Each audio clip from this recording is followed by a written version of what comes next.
Hello दोस्तों, चलिए पढ़ लेते हैं फ्लूइड फ्लो पैरामीटर्स। वो भी बैठ के आराम से अपने अपने घर, और आपके साथ रहेंगे आपके अपने अविनाश सर। तो देर किस बात की है, फटाफट शुरू कर लेते हैं आज का लेक्चर।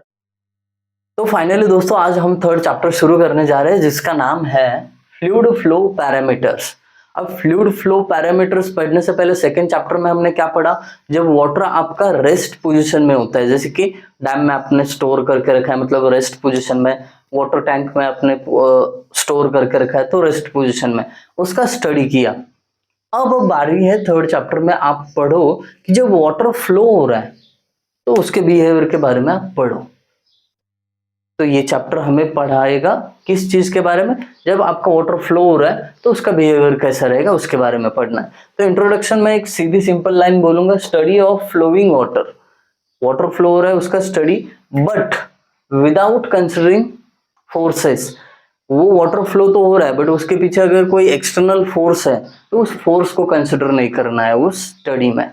जैसे कि किसी पंप की हेल्प से आप वाटर फ्लो करवा रहे हो, तो वो वाटर फ्लो तो हो रहा है, उसका स्टडी करना है, बट पंप के फोर्स का इम्पैक्ट आप नहीं लोगे, पंप के फोर्स का स्टडी नहीं करोगे। दैट्स इट, इतना सिंपल है, एकदम लोकल लैंग्वेज में आपको बता दिया, डन। अब टाइप्स ऑफ फ्लो, जो फ्लो के पैरामीटर्स पढ़ने हैं, वो फ्लो के टाइप कौन से होते हैं वो तो पहले समझ लो। पहला टाइप आता है ग्रेविटी फ्लो। इसका नाम अगर देखोगे ना तो सब समझ जाओगे। ग्रेविटी फ्लो मतलब क्या? ग्रेविटेशनल फोर्स के अंडर अगर कोई फ्लूइड फ्लो हो रहा है उसको ग्रेविटी फ्लो बोलते हैं। अलोंग दिस स्लोप कोई आपने एक हाथ लिक्विड छोड़ दिया तो ऑटोमेटिकली बहता जाएगा, उसका वो जो फ्लो होता है उसको ग्रेविटी फ्लो बोलते हैं। कितना इजी है, अगर नाम पे फोकस करोगे काम बन जाएगा, डन। अब सेकंड फ्लो होता है वो प्रेशर फ्लो होता है। अब इस प्रेशर फ्लो में क्या होता है? एक्सटर्नल प्रेशर अप्लाई किया जाता है, जैसे कि किसी वाटर को पाइप के थ्रू कन्वे किया जा रहा है, बट उसके पीछे आपने एक मोटर वहां पे अप्लाई किया है, और वो मोटर एक्सटर्नल प्रेशर अप्लाई करके वाटर को फ्लो करवा रही है, तो उसको प्रेशर फ्लो बोलते हैं। अब देख लेते हैं कॉम्प्रेसिबल एंड इनकॉम्प्रेसिबल फ्लोज। अब कॉम्प्रेसिबल समझोगे तो इनकॉम्प्रेसिबल आराम से समझ जाओगे। अब ऐसे कुछ क्वेश्चंस पूछे जाते हैं, चाहे आप गवर्नमेंट एग्जाम का प्रिपरेशन कर रहे हो या एक्सटर्नल वाइवा दे रहे हो, तो ये बेसिक क्वेश्चंस आ सकते हैं कि कॉम्प्रेसिबल फ्लो कब बोलेंगे।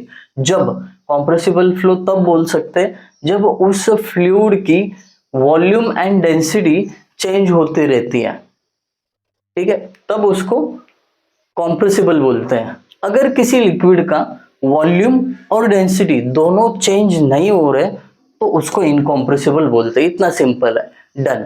अभी आगे बढ़ते हैं यूनिफॉर्म फ्लो पे और नॉन यूनिफॉर्म पे। जैसा इसका पढ़ा सेम वैसा इसका भी है, बस याद रखने वाली चीज है क्या चेंज होता है और क्या नहीं होता है, ये याद रखना होता है, डन।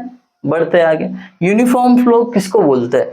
जब velocity remains constant in magnitude and direction. इसका मतलब है अगर कोई फ्लूइड फ्लो हो रहा है तो उसकी वेलोसिटी सेम है और उसका डायरेक्शन भी सेम ही है, कभी चेंज नहीं हो रहा, तो ऐसे फ्लूइड फ्लो को हम यूनिफॉर्म फ्लो बोल देंगे। इतना इजी है। अब इसके उल्टा नॉन यूनिफॉर्म फ्लो होगा। क्या होगा? किसी फ्लूइड फ्लो का वेलोसिटी भी चेंज हो रहा है और डायरेक्शन भी चेंज हो रहा है, तो उसको क्या बोलेंगे? उसको बोलेंगे नॉन यूनिफॉर्म फ्लो। बस इसके उल्टा करना है, दैट्स इट। अब आगे बढ़ते हैं स्टेडी और अनस्टेडी पे। स्टेडी फ्लो तब बोल सकते जब किसी फ्लूइड की कैरेक्टरिस्टिक्स, कौन सी characteristics? Velocity, temperature, density, pressure, ऐसी कुछ जो फ्लूइड कैरेक्टरिस्टिक्स है वो कांस्टेंट रहती है, remains constant with respect to time. मतलब अभी ये पाइप है या कोई आपने स्पेसिफिक पॉइंट पकड़ लिया, इस पाइप का मिडल पॉइंट है, यहाँ पे मैंने 10 बजे मेजर किया, प्रेशर, डेंसिटी, टेम्परेचर सब कुछ सेम ही है। फिर 11 बजे मेजर किया, फिर उस टाइम पे भी प्रेशर, डेंसिटी, टेम्परेचर सेम ही है, तो ऐसे टाइप के फ्लो को हम बोलेंगे स्टेडी फ्लो। आई समझ में? विथ रिस्पेक्ट टू टाइम बोलने के पीछे रीजन ये है कि किसी भी टाइम पे आप चेक करो वो सेम रहेगा। और उसके उल्टा अगर आपने 10 बजे चेक किया तो कुछ अलग ही प्रेशर है, 11 बजे कुछ चेक किया कुछ अलग ही है, तो उस टाइप के फ्लो को अनस्टेडी फ्लो बोलते हैं। That's it. तो आज के लेक्चर में हमने टाइप्स ऑफ फ्लो कवर किए, बट इसमें और एक फ्लो बचता है, वो है 6th number, laminar and turbulent. अब ये थोड़ा एग्जाम में बहुत ज्यादा मात्रा में पूछा जाता है, तो इसको हम नेक्स्ट लेक्चर में देखेंगे। बट तब तक के लिए मुझे बताइए आपको टाइप्स ऑफ फ्लो समझ में आए कि नहीं। अगर समझ में आए लाइक करना मत भूलना, कमेंट सेक्शन में भी आप बताना आपको वीडियो कैसा लगा। Thank you guys for watching video, thank you so much.